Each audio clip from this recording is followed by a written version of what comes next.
Welcome back to the KTM 690 big bore bike build. Come on in one go. Now that the wheels are on the bike, I can actually make some actual headway and move forward. What we're going to do today, yesterday was absolutely cacking it down with rain. So what do you do when it's raining? Do what you can. I spent most of the time prepping all the bits I'm going to work on today. So now, if the engine is the beating heart of a motorcycle, then this wiring loom is surely the nervous system, I guess. This is what I'm going to be working on today. Not just this, but all the little bits that come off of it that it connects to. I'm going to be cleaning it all out, and I'm going to be showing you things to look out for, because there are some, after 30,000 miles, there's been a lot of repairs already from what I can see, not done by me, and those repairs are failing as well. So let's get into that. That's not what I normally say. Let's get into it. Let's just get straight into it and make it not a giantly long video this time. Come on. I'll say I'm going to get on with it, and then I'll spend like kind of 2 hours cleaning tools. Procrastination. Get on with it. Right, first there's a bit of a checking and rewrapping, and then in the second bit it's really heavy duty reinforcement. Come on. You wouldn't believe I spent hours yesterday cleaning this. It was absolutely caked in mud. God, where to start? This is the wiring loom for the 690 Enduro. Very similar to the SMC. It's got slightly different connectors at the front for the SMC, but beyond that, it's for this year model. It's essentially the same. It's definitely had quite a lot of attention over the years, and you can probably already see right off the bat how bad this is. But all things considered, this wiring loom has done, I mean, if it is the original one that came with the bike, it's done just over 30,000 miles, I reckon. I don't reckon, it's on the clock. And according to the service schedule, whatever you want to call it, depends if you're around the world, there's nowhere on here that says check the wiring loom, wiring harness for catastrophic failures or extreme rubbing and holes and all sorts of stuff like that. The closest thing to it, where is it? Check the cables for damage and routing without sharp bends. Or, beyond that, check the throttle cables are undamaged, routed without sharp bends, and set correctly. These, I suppose, are the cables. I'm sure it means all the other cables, like the clutch cable. This is one of the big things with this bike that can leave you next level stranded, because of all the wiring looms that I have seen over the years and rebuilt and repaired, this one is actually incredibly well protected. Apart from the places where it's most likely to rub, it is not really protected at all, and you've got all this previous damage. What I'm going to do today is, I'm not going to film all of it. I'm going to go through the connectors one by one. I'm going to go at them with electrical contact cleaner. I'm going to clean them up, and I'm going to work my way from one end of the loom to the other, and I'm going to do all the connectors, clear them out, and check for any damage to the coating. And where there is no damage to coating, say for instance in areas like this, get the tape, which should arrive any minute now via Amazon Prime, and I'm going to wrap it up properly. And then when I get to areas like this, which have clearly seen some sort of excess wear because it's rubbing on the frame, even though from what I could tell, previous owner had gone through and made sure that this wiring harness was properly zip tied down so it didn't do too much rubbing, but it's still got quite a bit of damage, and it would only have been a matter of time before I was left absolutely stranded. So let's get cleaning.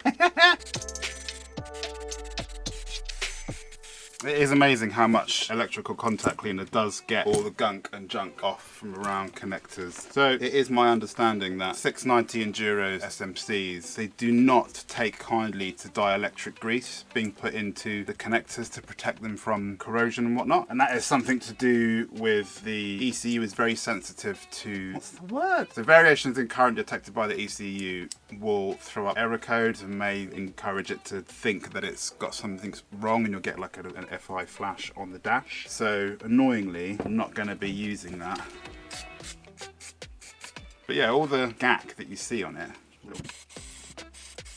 all that stuff, it's just a very slow process, just going through. Like most of these connectors will be fine. This is a waterproof one. You're not really going to find any corrosion in quite a lot of them. And actually, certain things with certain brands that really do surprise you. BMW pride themselves on being like really technologically ahead of everyone else or whatever. But the BMW that I had, the G650X, whenever I took that apart, or when I was building it from parts that I found on Tinternet, I was really impressed with how clever some of the things that they'd done were. But the wiring loom, considering it is an adventure bike, the wiring loom had very few waterproof connectors, which ultimately led to the demise nearly of the bike because it caught fire because one of the connectors got loads of water into it and it bridged the circuit and fire underneath the fuel tank. Luckily there was a fire extinguisher nearby. But surprisingly, considering that this bike was brought out 2 years after that BMW was brought out, the G650X, I'll put a picture up. This wiring harness is, apart from the weak spots where it clearly really needs some serious attention, is generally much better construction and much well thought out than the BMW one was, considering that it was a direct competitor. I'm gonna crack on. So I'm just going to go through every connector and then I'm going to go through and start stripping it and rebuilding it and repairing it.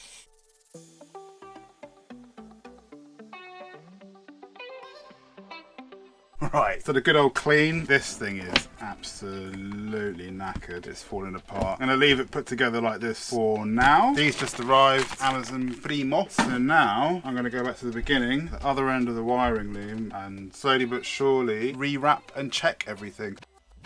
Right, so just ordered a new one of those. Let's go back to the beginning. Here it is, waterproof wiring harness loom tape. This is the head end in the bike. It smells like bubblegum. So I think I'm going to start in the same way that I've done the last two wiring looms. As much as there are parts that are just unnecessarily exposed, like here and like here, because it gets used as an adventure bike, very much like the whole grease thing, I'm not going to go for the weight saving option. I'm going to go for the more protection option. And what that means is, if there is any protection on these bits, you wrap the bits that are not protected pretty far down, and then you wrap the junction area. Get somebody bubblegum wrap. Skizzer.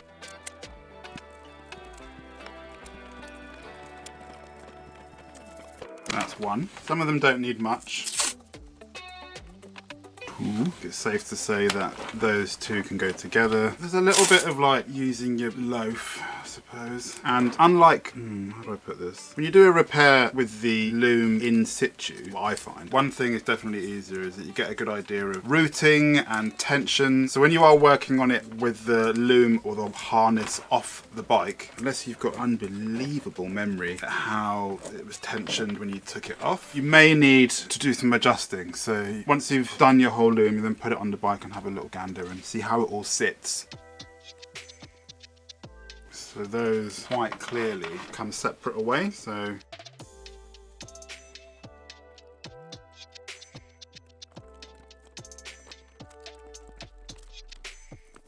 bit of tension. Stiff. As much as it is stiff, it's still movable, and that's the important thing. A bit more reinforced, a bit more protected. Right, now, this area here, to me, screams. Why is it not wrapped? I really feel like at some point this was exposed and it wasn't rewrapped for whatever reason. I'm just going to start with,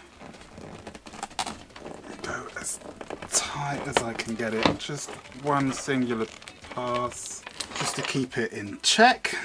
And then we're going to focus on all these little ones.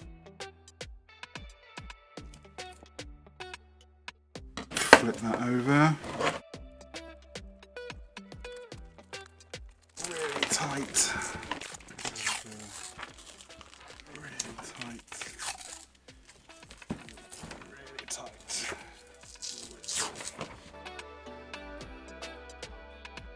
Okay, this is where you start doing some really interesting things. So going in and around and coming up, getting a really good tension. And then I'm going to come up, I'm going to pull tight, come up and around, and then pull tight, down and around, up and over, nice and tight, nice and tight. So I'm trying to do at least 2 layers initially before I then come up and wrap around an arm or a branch. So you end up kind of getting like 4 layers-ish of a protection over every area near a branch. So come up and around so it's properly gripping that branch down really tight. And over, and over, and over.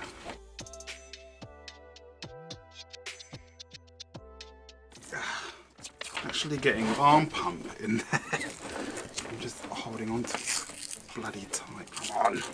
There we go.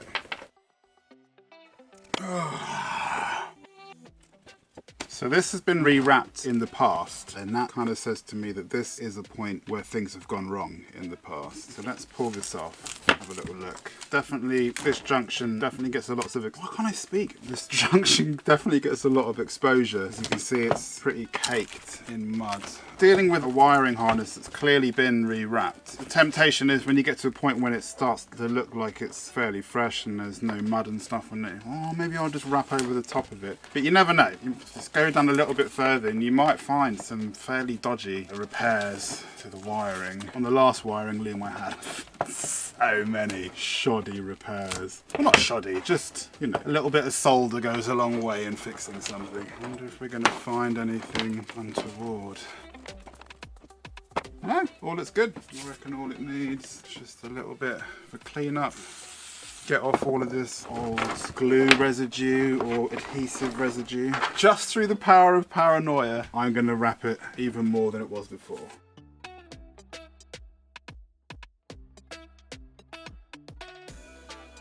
Nice and tight.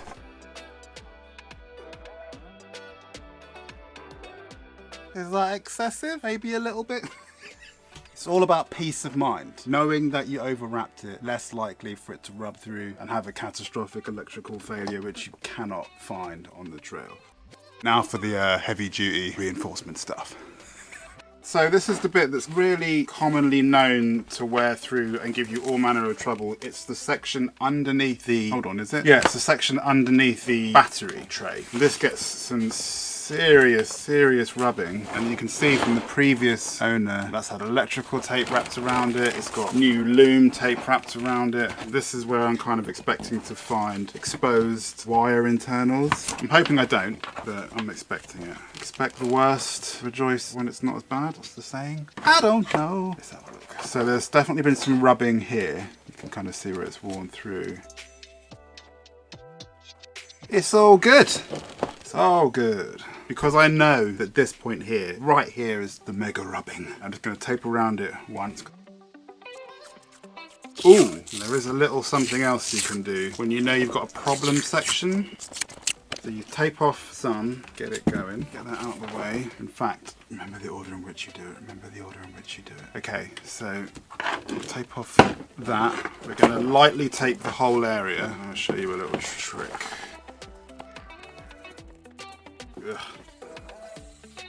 Get all that electrical tape nasty residue off. So we know that those come out like that. We know that those have got to be held there, like I said. We're not going to wrap those yet. If you're anything like me and you've got a shed load of old cable ties that you've cut off of things over the years, don't throw them away. Keep them, because you can cut the lengths off of them. I mean, I have just used new ones for this, because I've just done a big clear out. If you've got loads of old cable or just new cable ties, cut them to the length that you need, the section you want to protect. Yes, you could use old inner tube, but in my experience, inner tube rubber can wear through, slowly but surely. Plastic is much less likely to wear through. So what we do is measure.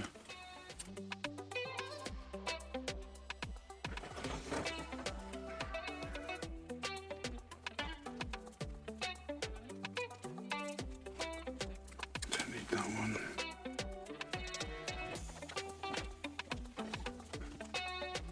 You very much get the idea. It's definitely kind of overkill, but having had a loom wear through and cause a fire, I just don't risk it anymore. Nice and tight. So now, I'm going to take off.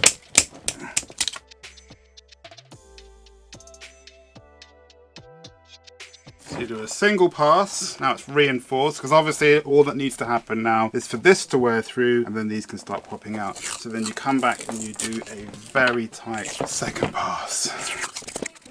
It's on this pass that I would come in and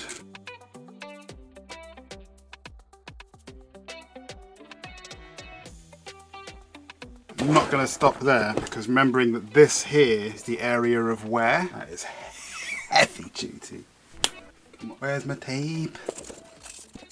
Yeah, I hear you. I hear what you're saying. It's just ridiculous overkill. But honestly, having your bike catch fire because of a tiny little wear through on your loom down a muddy little trail in the middle of nowhere, at least a full like 20 hours ride from home, that is no fun. And you got to get recovery, and the recovery guy's a weirdo, massive fucking weirdo. Or one of them was anyway, the rest of them were really nice.